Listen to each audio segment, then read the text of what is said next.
Let's talk about honeypots, honey traps. Many people use the term interchangeably, which is fine, and making sure you're not seduced by beautiful women and bad things happen to you. My name, by the way, is Jason Hanson. I'm a former CIA officer, and I'm the New York Times bestselling author of Spy Secrets Can Save Your Life. Please welcome back former CIA officer Jason Hanson. Former CIA Jason Hanson. This handsome fella is Jason Hanson. Okay. This is Jason Hanson, former CIA guy.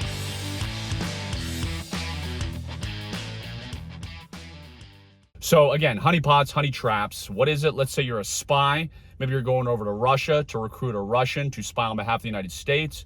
And one day, lo and behold, you're out maybe at the gym at a restaurant and you bump into a beautiful woman. I mean, bump in. And that woman happens to have the same interests as you. You fall in love, and a few things are going to happen. You're going to end up with a knife in your back. You're going to end up with a hood over your head.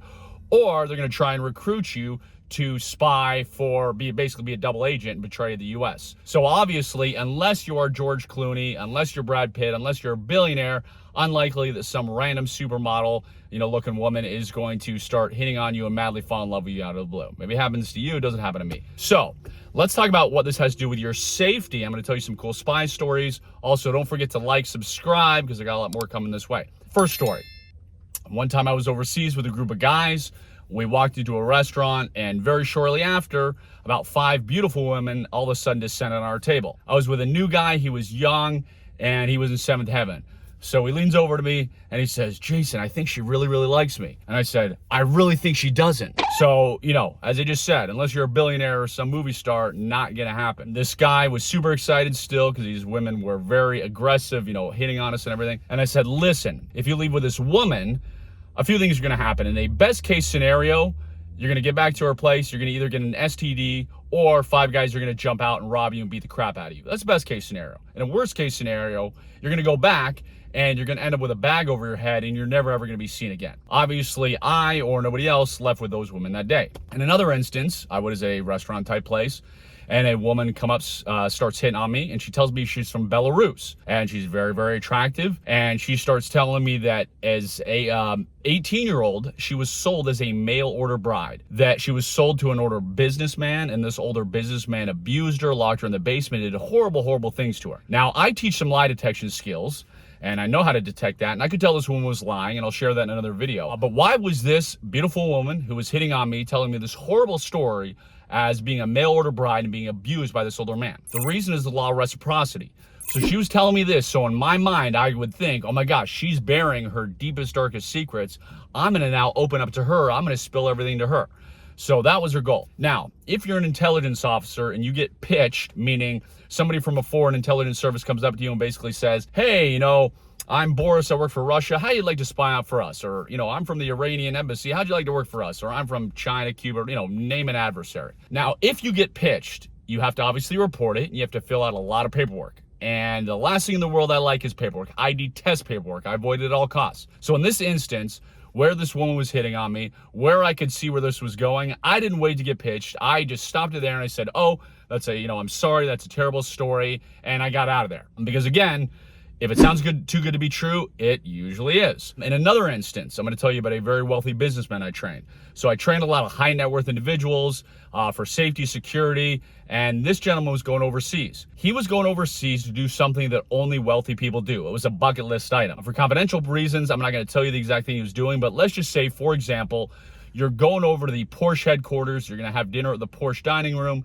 You're going to drive cars on the Porsche track. That is something typically only a wealthy person is going to do. So when I was training this guy, I said, "Listen, make sure you don't have any fancy jewelry on. Make sure you don't stand out like an American. Dress plain, blend in, and whatever you do, do not tell anybody that you are going to do this activity, because they're immediately gonna know you're rich." And the night before, he goes to a bar, he starts drinking, and this isn't an area where, it wasn't the world's best area, and not an area where a lot of Americans are gonna be. And so he goes to this bar, and immediately a very, very attractive woman starts hitting on him. And he starts drinking, has way too many drinks, and at one point, this woman is like, "Oh my gosh, I've never met an American. You seem like such a great guy. Can we take a picture together?" So they do a selfie, and And he spills everything to this very attractive woman. And oh yeah, okay, but don't tell anybody I'm here to go do this thing. And I'm, this rich businessman, yada, yada, yada. So the night ends, he goes back to his hotel and he starts to sober up and he's like, oh my gosh, I just did everything Jason told me not to do. I just told this woman what I'm doing. I told her I'm some rich businessman, rich American. I told her it was tomorrow. She knows where I'm going to be. And he was, he's kind of nervous. So he says he's leaving in the morning. And one of the things I tell people to do is listen, when you're staying in a hotel, as you're walking out in the morning, just pause. You can pretend like you're doing something, but scan the lobby of the hotel. Scan everywhere, as soon as you get off the elevator or wherever you come out of. Because a lot of times, if you're, an American, there's going to be someone there casing you. Perhaps somebody working at the hotel, it's an inside job, has said, hey, this guy's here. Here's what he looks like, yada, yada, yada. They're looking for you. Or in the case of this businessman I just told you about, what do we know? We know that that very attractive woman took a selfie with him and has his photo. So he says he's getting off the hotel elevator. He's nervous because he told everybody, or told that woman everything. He remembers what I said. So he stands in the lobby and he starts scanning around, right? And he says he sees this guy sitting in a chair and he has a phone up, and this guy's sitting in the chair holding his phone and he's looking up at everybody in the area. And he says he looks up from his phone, makes eye contact with the guy and goes, and puts his phone down like, world's most obvious thing. And he says, crap. At that point, I start putting everything together where they have my picture. This guy's in the lobby. He recognizes me. So he went back up to his room. We were able to get him some bodyguards at the last minute, which is very, very expensive.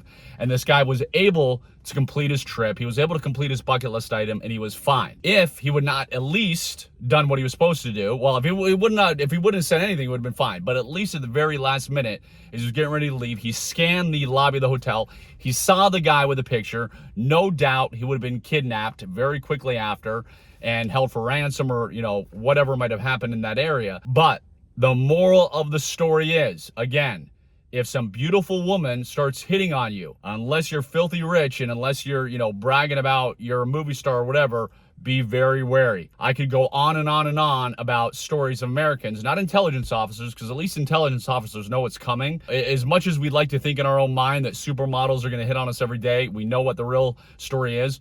And I will tell you, you want to know who the most ruthless, beautiful, but ruthless, attractive intelligence officers in the world are? It is Cuban women. Now, the Cubans are amazingly trained because they're trained by the Russians. So Cuban intelligence officers, the women, are beautiful and they are ruthless and they will put a knife in your back quicker than you can say. I can't even think what you could say. So just be very, very careful. Use common sense. There's story after story about American men all over this world who are kidnapped, killed, robbed, or whatever, because we're idiots. And when I say we, I mean American men who go with these beautiful women when they should know better. So please be safe. Please use common sense. The next time Svetlana, supermodel, hits on you, go the other way as much as you want to go her way. Also, before I forget, if you want to hear some more amazing spy stories that you can actually use to save your life, make sure and go to blackbookofspysecrets.com. You can grab that book for free, and I promise you're going to learn some amazing spy things you can apply to everyday life. Don't forget to like, subscribe. I got a lot more spy stories and a lot more safety and survival information coming your way. I hope you have a wonderful rest of the day.